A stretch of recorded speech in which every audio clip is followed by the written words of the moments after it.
Gareswar block इउपिपिएलनि बानजायनायाव दिनै बुथ सन्मिलन हाबाफारि दिनै सानसेनि हाबाफारि लानानै गरेश्वर ब्लकनि बेन्दोंआव थानाय मोन 91 बुथ कमिटिफोरखौ लानानै मोनसे सावरायमेल खुंनाय जायो। मख'नाय जायोदि फैगौ बिटिसि बिसायख'थिखौ नोजोर होनानै हानजाखौ गोख्रों खालामनांगौनि थाखाय इउपिपिएल दोलोआ बिटिआरनि मोनफ्रोमबो बियाबाव बुथ सन्मिलन मेल खुंफुंनाय बायदिनो बिटिआरनि 30 नं गरेश्वर बियाबावबो दिनै सानसेनि हाबाफारि लानानै बुथ सन्मिलन मेल खुंफुंनाय जादों। दिनैनि बे बुथ सन्मिलन मेलखौ सामलायो गरेश्वर ब्लक इउपिपिएलनि आफादगिरि देबजित ब्रह्मआ। दिनैनि बे हाबाफारिखौ बेखेवनानै होयो 30 नं गरेश्वर बियाबनि एमसिएलए पवित्र कुमार बर'आ। बे हाबाफारियाव गाहाय आलासि महरै बाहागो लायो बिटिआरनि बुथ कमिटिनि मासिगिरि ब्रज कुमार बर', मिरु इउपिपिएल नेहाथारि समनाथ नार्जारी, मिरु इउपिपिएलनि दैदेनगिरि खगेन चन्द्र दास, मिरु लाइमोन इउपिपिएलनि नेहाथारि रुमित सरगियारि, लोगोसे गोबां दैदेनगिरि आरो बुथ कमिटिनि मावथि इउपिपिएलनि मावथिफोरनि नुजाथिनायाव जानानै थाङो। दिनैनि बे बुथ सन्मिलन खुंनायनि बागै बे समाव 30 नं गरेश्वर बियाबनि एमसिएलए पवित्र कुमार बर'आ मा फोरमायखो खोनासंदो। दैदेननायाव आरो सेन्ट्रेल कमिटिनि बिथोन बादियै बुथ मेला 91 टा बुथ दङ जोंनि गरेश्वर समस्तियाव। बिदिनो गासै मोनसे बुथआव 32 जन वमेन 10 जन इयुथ 10 जन आरो माने बुथ कमिटि 12 जन गासै लानानै माने 32 जन। दा बिनिनो जोङो सन्मिलनयाव खालामनाय जादों। बे हाबाफारियाव जोंनि सेन्ट्रेल कमिटिनि मानव गेदेर समनाथ नार्जारी बिथां फैदों आरो लोगोसे बज्र बर' बिथाङाबो फैदों आरो वमेन आरो इयुथनि गासै दैदेनगिरिफ्रा बेयाव नुजाफैदों। आं बिथांमोनखौ बरायदों। दिनै जिहेतु मोनफ्रोमबो बुथनिफ्राय 91टा बुथनिफ्रायनो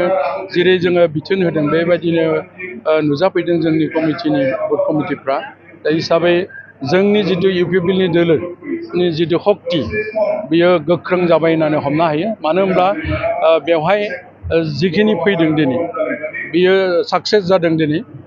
प्रतिटु माने स्तरनिफ्रायनो बेयाव जोंनि कर्मिफ्रा नुजाफैदों, वमेनाबो फैदों, इयुथआ फैदों आरो बुथ कमिटिफ्राबो नुजाफैदों। दा बेवहाय बुथ मोनफ्रोमबो जुदि जोंनि शक्तिया जुदि थायोब्ला दा हिसाबै जोङो देरहानो हायो आरो बेनो खाथां जाबाय। दिनै जोङो माने गरेश्वराव जोंनि स्थितिया गोख्रों जानानै दङ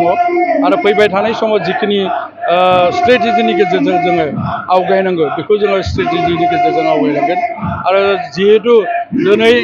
5 बोसोर जानो थांगासिनो दङ जोंनि सरकारा, दा बेयाव सुक्तिनि समायाव जि बाथ्रा बुंदोंमोन चिफ बिथाङा माने शान्ति सुक्ति, दिनैनि तारिखाव शान्तिया गागि जानो हमबाय। दा बिनि थाखायनो दिनैनि दिनाव खुनु जाति गोष्ठियाव माने जेन' दाङा जानायखौ जों नुनो मोनाखै। आरो हिसाबै बेवहाय जिमानखिनि खेला धुलानिफ्राय फांसननिफ्राय बिहु फांसननिफ्राय हमनानै गोबां रोखोमनि शान्तिपूर्ण भाबै जानायखौ नुनो मोनदों। आरो बेबादियाव जिहेतु दिनै आं बेखौनो बुंदों जोंनि बिटिआर ओनसोलखौ जुदि शान्तियाव लाखिनोबा प्रमद बर' बायदि सासे गोख्रों रोंगौथि गोनां व्यक्तिखौ नांगोन। आरो बेनि थाखायनो दिनै आङो बिथांखौ बिटिआर सरकारखौ दैदेननो हानायखौ नुनो मोनदों। आरो आंबो सासे एमसिएलए हिसाबै बिथांखौ आङो बरायो आरो बाख्नायो। मानो होनोबा दिनैनि तारिखाव बिटिआर सरकार जिखिनि सारि बोसोर सालायबाय बेयाव खुनु माने जिखुनु स्तराव सार्भिस मावदों माने प्रिन्सिपाल सेक्रेटारियाव दिनै धर्मनि खेत्रआव कुनु गाफिलति जायाखै। दिनै कुनु रावबो धरना होफेराखै आरो टिकानि खेत्रआव कुनु मोनसे डिपार्टमेन्टनिफ्राय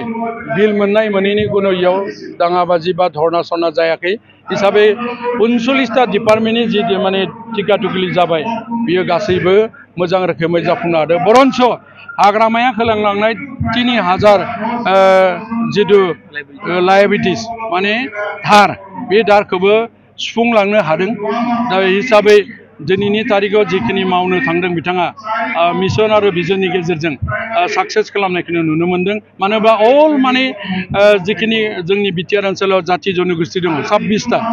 गासै 26टा जनगोष्ठीनि जिखिनि समस्या बेखौ समाधान खालामनो थाखाय मोनसे भिजन डकुमेन्ट्स बिमुं होनानै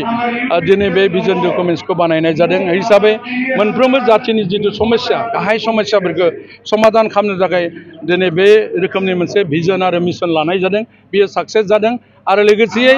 जिखिनि दिनैनि तारिखाव माने बैसोमुथि आसनिनि दारै हानि समस्या दंमोन बैसोमुथि आसनिजों हानि समस्याफोरखौ दिनै समाधान खालामनो हादों आरो बेयाव 1,60,000निबो बांसिन मानसिफ्रा पट्टा आरो हानि समस्याखौ समाधान मोननो हादों आरो बेनि बागैबो जिखिनि माने PMAYG माने प्रधान मन्त्रि आवास योजनानि न' माने 3 लाख खाथि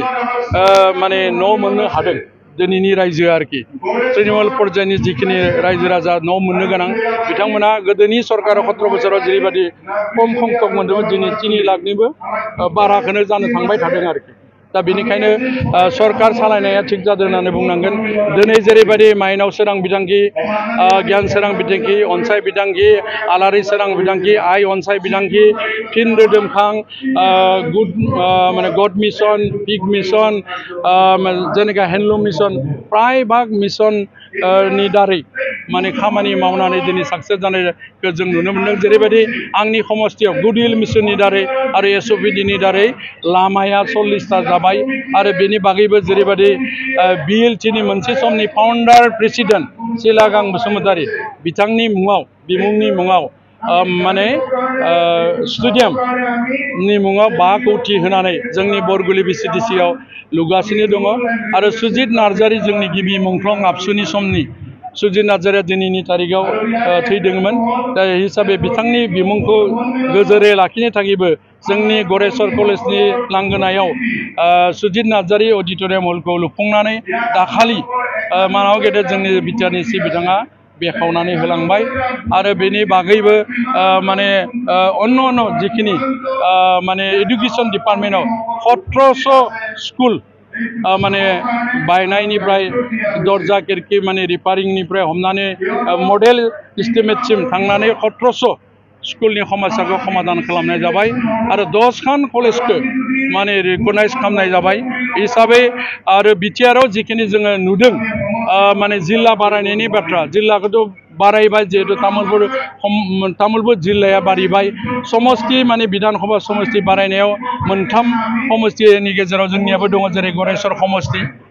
बिधानसभा समस्ति हिसाबै बेबो मोनसे सोलायथाय आरो जिहेतु गामि हाबसननायनि खेत्रआव 61टा गामि जिहेतु बिटिआरनि एरिया हलंगिसिम थांबाय बेबो मोनसे सोलायथाय हिसाबै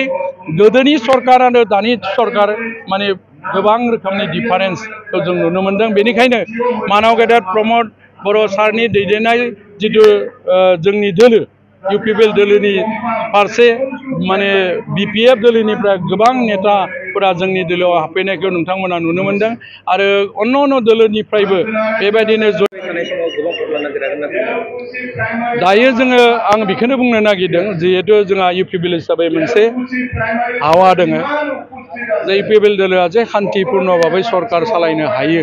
बे मोनसे रोखाथि जाबाय 5 बोसोराव आरो खामानि जे जादों बे बाथ्राया रोखाथि जादों समाजाव खुनु जाति जनजातिखौ गारनानै खामानि मावाखै जेरैबायदि हज भवन इस्लामी समाजनि थाखाय हज भवनखौ जात्रा खालामबाय जोंनि समस्थियावनो दा बे हिसाबै निश्चय बिथांमोननिफ्रायबो जोंखौ हाजार रोखोमनि सापर्ट खालामदों आरो बिभिन्न रोखोमनि स्तरनि खामानि मावदों बेवहाय जोंहा जिखिनि स्ट्रेटेजि इयुनाव जितु 3 माहानि गेजेरावनो जोंहा इलेक्सन जागोन हिसाबै प्रतिसु सुबा आरो गामियाव जोङो बुथ कमिटिनि दारै आरो प्राइमारिनि दारै BCDCनि दारै आरो वुमेन आरो युथ आरो जितु पेरेन्ट बडि वुमेन युथ बडि बेबादि रोखोमनि जोंहा माने